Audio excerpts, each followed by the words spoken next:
ஓளி தேக சித்தி, மரணமிலா பெரு வாழ்வு, சாகா கல்வி சித்திக்க எத்தனை யோகம் பயில வேணும்?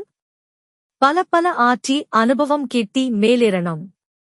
1 வாசி யோகம், 2 சந்திர யோகம், 3 ஹட யோகம், 4 பரியங்க யோகம், 5 சிவ யோகம். இதை எல்லாம் ஆற்றினாலும் அதுக்கும் மேலே சில பல அனுபவம் விளக்கம்.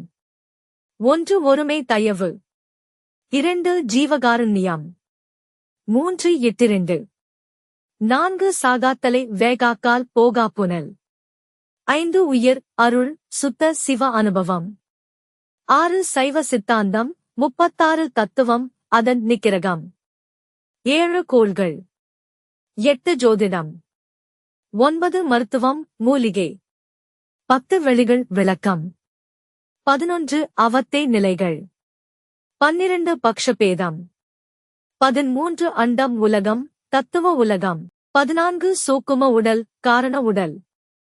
இதிலெல்லாம் கற்றுத் தேர்ந்து வித்தகம் பெற்றிருந்தால்தான் சாகா கல்வியில் வெல்ல முடியும். சித்தி அனுபவம் ஆகும். இதெல்லாம் முடிக்க எத்தனை காலம் ஆகும்? வாசி முடிக்கவே ஒரு பிறவி போதவில்லை. இதெல்லாம் முடிக்க பல பல பிறவிகள் ஆகும். சாகா கல்வி சும்மா இல்லை.